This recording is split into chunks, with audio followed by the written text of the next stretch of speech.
Gianni, una partita dove insomma alla fine siete usciti con un punto, però avete rischiato molto. Sì, abbiamo rischiato molto, secondo me più nel primo tempo dove probabilmente loro erano molto più freschi di noi e secondo tempo forse abbiamo fatto un po' di più il nostro gioco, però sì, direi che è stata una partita aperta, abbiamo avuto qualche occasione noi, qualche occasione loro, però dai, io sono soddisfatto perché comunque noi erano 10 mesi che comunque non facevamo una partita vera e credo che oggi riprendere era la cosa più importante. Mancata un po' questa inattività anche nel momento in cui si poteva giocare o sei rimasto contento così che il Busala sia rimasto? No, sicuramente no, perché comunque il campo è il campo, c'è poco da dire. Purtroppo bisognava fare una scelta, la scelta è stata fatta, quella di fermarsi e sinceramente a me personalmente è mancato molto. Adesso abbiamo ripreso e credo che sia la cosa più bella, no?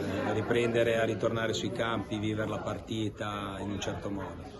Hai visto quello che hai già programmato durante gli allenamenti o manca qualcosa? Sì, noi in questo momento ancora diciamo che siamo al 50% di quello che possiamo essere realmente, perché tra ritardi per ferie e cose varie comunque ancora non ci siamo allenati al massimo con tutta la rosa, quindi sicuramente qualcosa di positivo ho visto, però direi che c'è ancora tanto da fare per arrivare al top.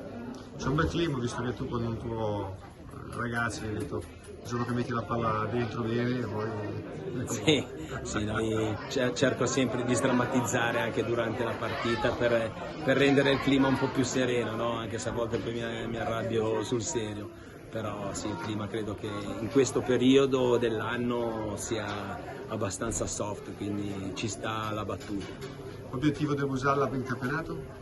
L'obiettivo del Busalla è sicuramente quello di arrivare nel mini girone iniziale, almeno nelle prime 5, per mantenere la categoria. Noi non dobbiamo fare niente di eclatante, noi dobbiamo mantenere la categoria e basta. Grazie, c'è una leggera somiglianza con Cristian Brocchi, diceva Sì, un collega. sì, mi prendono un po' in giro, mi dicono che assomiglia a Brocchi, forse è vero, non lo so.